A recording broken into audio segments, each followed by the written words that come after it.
de Joseph dans la Bible. Et Joseph n'était pas la personne qui, selon les humains, avait vocation d'amener son peuple vers la victoire, vers la gloire. Le bousin Joseph l'a fait. Et Faïlou nous le fera.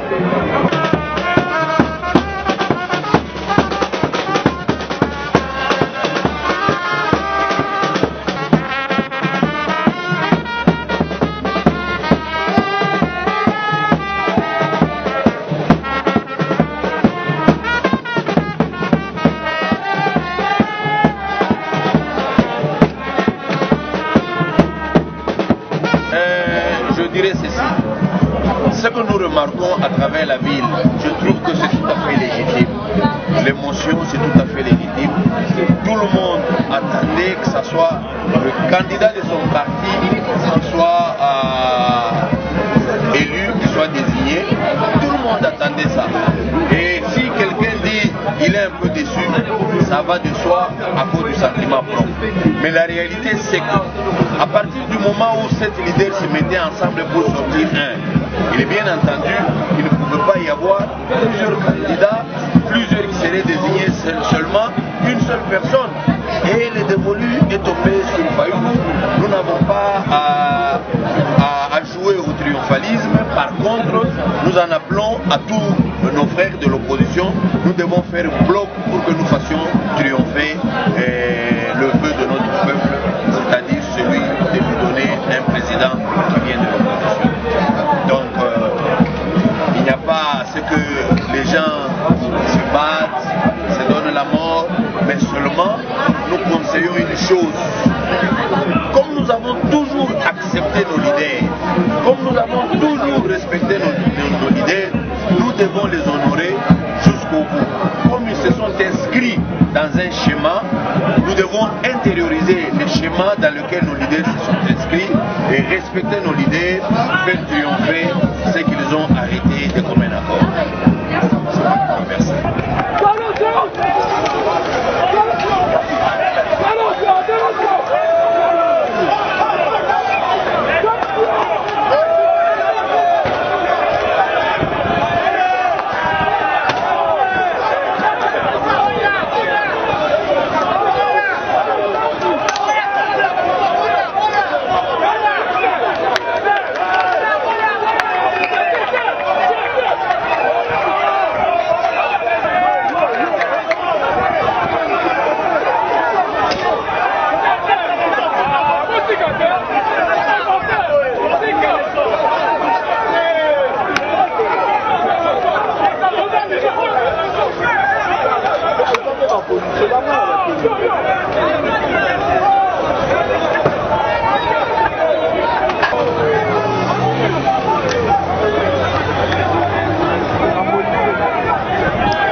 Pour quelle raison, pendant que nous savons... Écoutez, la mascarade des invalidés, tenu en otage, il est validé. Je pense que vous avez un candidat qui a 99% de gagné, dont je peux citer le nom, Vital Kamerhe, et vous avez en face un Fayulu qui n'a qu'une chance sur 100. Donc vous ôtez à celui qui a 99% de chance de gagner, pour nous rabattre à celui qui n'a qu'une chance. Écoutez, ça c'est la logique vraiment des irréalistes. Et je crois que M. Bemba, M. Katumbi n'auraient jamais accepté ce choix si c'était eux les valides. Donc nous, la base de l'UNC, je répète, la base de l'UNC, et de Kinshasa notamment, dont ici il est question, nous sommes en relais avec toute la base de la République et nous disons non à la candidature de M. Fayulu, pas parce parce que nous avons des problèmes avec lui. C'est un leader de l'opposition, mais il ne fait pas le poids. M. Fayulu n'a pas d'ancrage politique et n'a pas de poids politique. Donc, Vital Kamerhe ne faisait-il pas partie de cette union? Nous disons ici que ce mascarade, la base a décidé que le guide suprême qui est Vital Kamerhe restera notre candidat. Nous restons en phase avec notre président pour dire que c'est lui notre candidat. Vous connaissez l'électorat. À Kinshasa, déjà Martin Fayulu ne pèse pas. Il est le seul député de son parti. Alors que vous connaissez, je suis quinois et né et grandi à Kin, je vous dis, la réalité est que ici à Kinshasa, nous partageons les voix de toute l'opposition. Et à l'Est, vous connaissez l'électorat que Vital Kamerhe a. 99% de l'électorat de l'Est est de Vital Kamerhe. La logique est simple. Nous voulons notre flambeau aux mains d'une seule personne, et j'ai cité le docteur, le pacificateur, l'homme de la rupture, Vital Kamerhe. Au cas contraire, qu'est-ce que vous allez faire si C'était une erreur, et tout de suite, la base de l'UNC associée à la base de l'UDPS, nous venons de voir le secrétaire général de l'UDPS, qui va faire une déclaration dans les minutes qui suivent. La base de l'UDPS et la base de l'UNC ont donné 48 heures aux deux présidents, aux deux poids lourds, éliminer cette histoire de 7. C'était de la mascarade et c'était pour troubler la destinée, la force que le peuple a dégagée pour se trouver un candidat commun. Donc nous exigeons dans les 48 heures au président Félix Tshisekedi et au président Vital Kamerhe, les deux de s'asseoir et de nous donner un seul candidat. C'est présenté. Comme on a eu un Guinéen à Talo, nous allons moko ya lisanga ya LS. Vraiment, c'est un mingi na nengo yo kokuta na biso. Oyebi ke ba leader ba sanganaki pour la koluka candidat. Zalaki na meeting moko le 29 septembre soki na bosanité. Lobaki ba leader babaki ba kofanda ba boyokana po ba bimisa mutu moko ba fandi ba yokani après 2 ou 3 jours babimisi ndeko marche eza mwa mawa mingi na ndenge tozali komona boye esengelaki te ezala boye soki otali mukanda oyo sanctionnaki ma désignation ya ndeko Fayulu okomona ba leader nyonso to 7 d'opposition batiaki maboko na kati ya mukanda na sali bandimaki na mais heureusement na tongo tozomona